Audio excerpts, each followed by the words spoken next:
Viral ডিম ভাজি।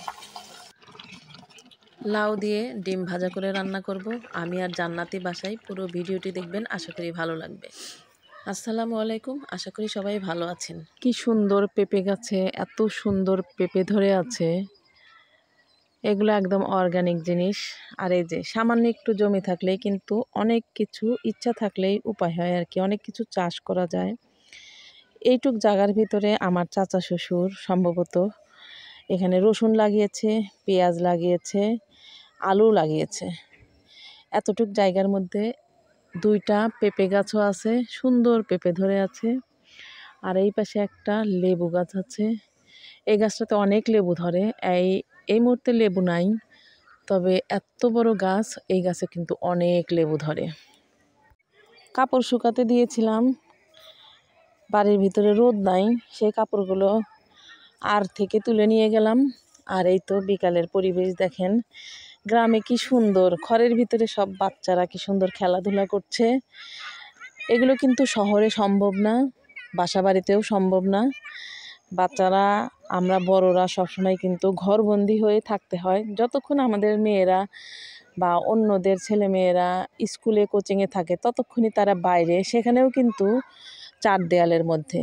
তো গ্রামে আসলে কিন্তু অঢেল জায়গা, খেলাধুলা সব কিছুর জন্য উপযুক্ত জায়গা হচ্ছে গ্রামের এই যে মাঠ, ধানের মাঠ আর কি। এখন সব আপু ভাইয়াদের প্রশ্নের উত্তর দেই, এই রান্নাগুলো আমি সেদিন কেন করেছিলাম, আর এত রান্না কি আমি পার্সেল করব, সব কিছুর প্রশ্ন এখনই দিয়ে দিচ্ছি। আসলে এই খাবারগুলো রান্না করেছিলাম আমি শ্বশুরবাড়িতে যেদিন আসবো তার আগের দিন রাতে রান্না করেছিলাম। কারণ আমার শ্বশুরবাড়িতে বার্ষিক সভা, সেই সভাতে অনেক লোকজন আসে, তাই অনেক আত্মীয় স্বজনও আসে। তাই খুব বেশি আইটেম আমি করতে পারবো না, তাই বাসা থেকে 3.5 কেজির মতো গরুর মাংস, একটা হাঁসের মাংস, চাপা শুটকির ভর্তা আর শাটি মাছের ভর্তা, এই রান্নাগুলো আমি করেছিলাম। করার পরে এরকমভাবে বক্সে বক্সে রেখে দিয়েছিলাম ফ্রিজে। 13ই ডিসেম্বর সেই সভাটা অনুষ্ঠিত হয়েছে। আর দুপুর থেকেই কিন্তু আমাকে আরও অনেক কিছু রান্না করতে হয়েছিল, তবে ভাগ্যিস এই রান্নাগুলো করে নিয়েছিলাম, তাই আমি সবাইকে ঠিকঠাকভাবে খাওয়াতে পেরেছিলাম। আলহামদুলিল্লাহ, আমার অনেক ভালো লেগেছিল। রাতের বেলা খাওয়ানোর সময় রাত 10:30 পর্যন্ত আমাকে রান্নাই করতে হয়েছে, তবে আমি করিনি, একজন হেল্পিং হ্যান্ডকে জোগাড় করেছিলাম, সেই আমার মোটামুটি কাজগুলো সে করে দিয়েছে। তো যাই হোক, আল্লাহ তাআলা যেভাবেই হোক একভাবে না একভাবে মুশকিল থেকে আসান করে। তো এটা হচ্ছে আজকে দুপুরের রান্না, ডিম ভাজি করতেছিলাম। আর মাটির চুলাতে কিন্তু দেখতেই পাচ্ছেন, আমি যে কয়দিন গ্রামের বাড়িতে থাকবো একবেলা করে মাটির চুলাতে রান্না করব। আজকে হচ্ছে লাউ দিয়ে এই ডিম ভাজা করে রান্না করব। সেদিন রান্না করেছিলাম রুই মাছ দিয়ে লাউ। আর সেদিন হচ্ছে অনেক মানুষ ছিল, আমার ননদ জামাই মাছ নিয়ে এসেছিল, সেই মাছ দিয়ে। আর কেউ কিন্তু আমার এই পাতিল দেখে কেউ খারাপ কমেন্ট করবেন না। আমি যতটুকু রান্না করব তার জন্য এই পাতিলটাই হচ্ছে একদম ঠিকঠাক ছিল।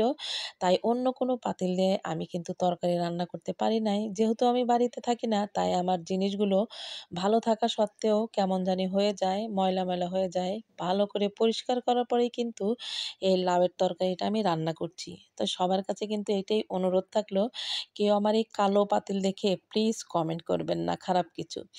যাই হোক, লাউয়ের তরকারি দিয়ে মশলা দিয়ে ভালোভাবে কষিয়ে রান্না করছি। মাশাআল্লাহ, অনেক টেস্ট। মাটির চুলার রান্না আসলেই অনেক স্বাদ।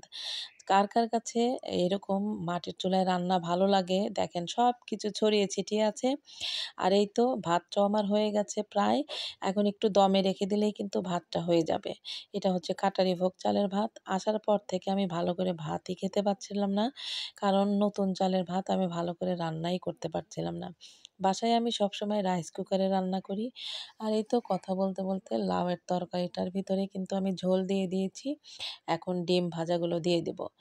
আমি আর আমার ছোট মেয়ে, এই 2 জনই হচ্ছে দেশের বাড়িতে আছি।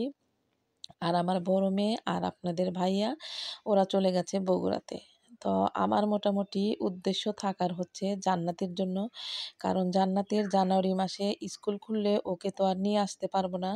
সাপ্তাহিক ছুটির মধ্যেও আনা সম্ভব না। তাই তো মা মেয়ে থেকে গেলাম। আমার রান্নাটা কিন্তু মোটামুটি শেষ। লাউ দিয়ে ডিম ভাজা করে রান্না করলাম। তারপর জান্নাতের জন্য মাছ ভাজি করলাম, 1 পিস আমি খাবো, 2 পিস জান্নাতের জন্য।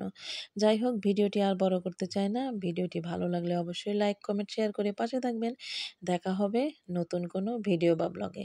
ততক্ষণে ভালো থাকবেন, সুস্থ থাকবেন আর আমাদের জন্য দোয়া করবেন। আজকে বিদায় নিচ্ছি। খোদা হাফেজ।